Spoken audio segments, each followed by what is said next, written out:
অষ্টবক্র Gita part 2।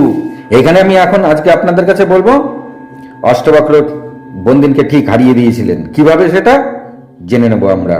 হরে কৃষ্ণ হরে কৃষ্ণ। কেমন আছেন সবাই? আশা করি সবাই ভালো আছেন, ভালো থাকুন, সুস্থ থাকুন। আমি আজকে আপনাদের কাছে বলবো অষ্টবক্র গীতা পার্ট 2। এই এপিসোডে অষ্টবক্র বন্দিনকে হারিয়ে দিয়েছিলেন।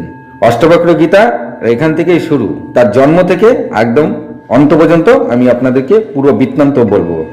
চলুন শুরু করি। এইদিকে সবাই জানতো বন্দিন বড়ই কঠোর হৃদয়ের পণ্ডিত। তিনি সবাইকে হারিয়ে জল সমাধি নিতে বাধ্য করতেন। এই ভয়ে কেউ তার সঙ্গে তর্ক করতেনই না। কিন্তু বন্দিন ছিল বরুণ দেবতার পুত্র। বরুণ লোকে বড় করে যজ্ঞের আয়োজন করে যজ্ঞ করবে বরুণ দেব। তাই এই 3 লোকে বড় বড় মুনি ঋষি, যারা মানে একদম আসল মুনি ঋষি। অনেকে মুনি ঋষির বেশে থাকে কিন্তু অনেক জ্ঞান থাকে না, কিন্তু বরুণ দেব ঠিক করেছে যারা সত্যিকারের জ্ঞানী ঠিক তাদেরকে নিয়ে তিনি 12 বৎসরের যে যজ্ঞ তিনি আয়োজন করেছেন তা সম্পন্ন করবেন। তাই তিনি আসলেই যারা বেদে পারদর্শী তাদের দরকার ছিল। তাই বরুণ পুত্র বন্দিন এসেছিলেন এই পিতার যজ্ঞের জন্য বড় বড় মনীষীদের নিতে। কিন্তু তিনি এসে দেখলেন বেদে পারদর্শী এমন মুনি ঋষির সংখ্যা খুবই কম। আর যারা বলছিলেন যে সে সর্বজ্ঞানী, আসলে সে ছিল ঢঙি। তাই বন্দিন ঠিক করলেন তিনি রাজা জনকের রাজসভায় এমন এক প্রতিযোগিতা বা চ্যালেঞ্জ ছুড়ে দিলেন। তিনি জানতেন রাজা জনক প্রতি বছর এক মহাযজ্ঞ ও তর্ক সভা বসান, তাহলে সেখান থেকে তিনি বড় বড় বেদজ্ঞ পণ্ডিত পেয়ে যাবেন। তাই তিনি রাজা জনককে বললেন যদি কেউ তাকে হারাতে পারে তবে তিনি জল সমাধি নিয়ে নেবেন। তাই বন্দিন রাজা জনককে কি বললেন যে যদি কেউ তাকে হারাতে পারে তবে তিনি জল সমাধি নিয়ে নেবেন, অন্য কারোর কথা বলেনি। আর যদি কেউ তাকে না হারাতে পারে তবে ওই ব্যক্তিকে জল সমাধি নিতে হবে। এতে বন্দিন জানতেন জল সমাধি একটা ভয় দেখানো। আসলে তিনি ওই জল সমাধির নামে তাদের বরুণ লোকে যজ্ঞ করাতে পাঠাবেন। কিন্তু রাজা জনক প্রথমে তার এই কথায় রাজি হয়নি। কিন্তু তিনি যখন বন্দিনের পরীক্ষা নিলেন আর তাতে বন্দিন উত্তীর্ণ হলেন, এবং তখন তিনি ঘোষণা করলেন যে বন্দিনকে হারাতে পারবে তাকে 1000 গাভী ও স্বর্ণ দান করা হবে। এইখানেই কহর হেরে গেছিলেন। তারপরে যখন অষ্টবক্র সব কিছু জানতে পারলেন তখন তিনি বুঝলেন যে এই বন্দিনকে হারাতে গেলে পরে মাতা তাকে ছাড়বে না। তাই তিনি মাতাকে বললেন তিনি তাকে ছাড়বেন না। মানে অষ্টবক্র মাতাকে বললেন যে যে আমার পিতাকে জল সমাধি দিয়েছে তাকেও আমি তর্কে হারিয়ে তাকেও আমি জল সমাধি দিয়ে ছাড়বো, তাকেও আমি ছাড়বো না। তখন তিনি এই ব্যাপারে শ্বেতকেতুর সঙ্গে কথা বললেন। বয়স কত ছিল অষ্টবক্র? মাত্র 12 বছর। শ্বেতকেতুর সঙ্গে কথা বলতে গেলেন যে তিনি ওই বন্দিনকে হারাতে চান। তখন মামা ভাগ্নে যুক্তি করে শেষ রাত্রে, মানে রাত্রি শেষ হওয়ার আগে চুপি চুপি তারা সেই আশ্রম থেকে বেরিয়ে যান। সেখান থেকে তারা সোজা এসে উপস্থিত হলেন রাজা জনকের রাজদ্বারে।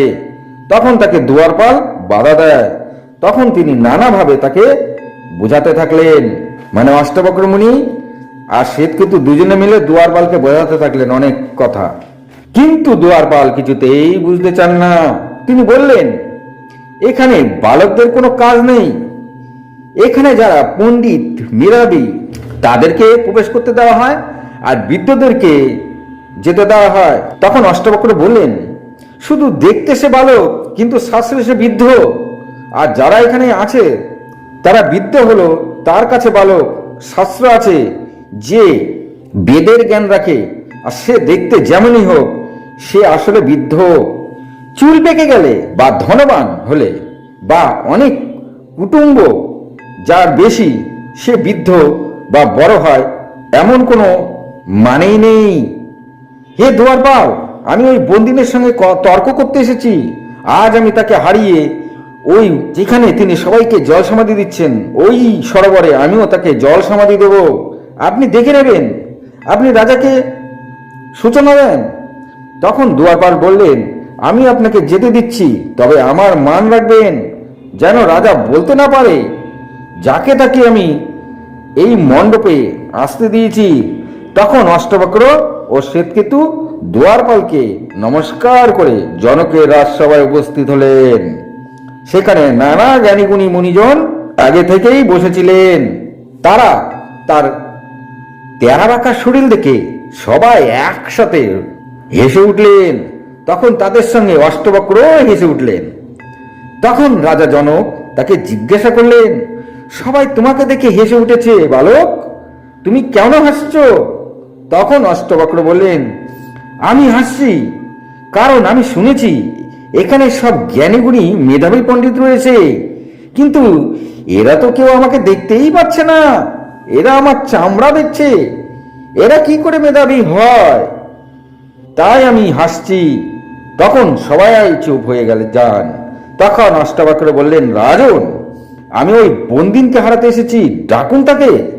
তখন রাজা জনক বললেন, বালক, তুমি কিছু না বুঝেই আগুনে হাত দিচ্ছ, কত এলো আর কত গেল, তুমি কি হারাবে তাকে? তখন অষ্টবক্র বললেন, রাজন, বারবার আপনি আমাকে বালক বলে ছোট করছেন, আপনি কি আমাকে দেখতে পাচ্ছেন না? তখন রাজা জনক চিন্তা করলেন, এই বালকের পরীক্ষা নেওয়া যাক। তিনি বললেন, হে ব্রাহ্মণ পুত্র, বলো, যে পুরুষ 30 অব্যয় 12 অংশ 24 পর্ব 360 আরে আছে এমন কি পদার্থ আছে বা বস্তু আছে?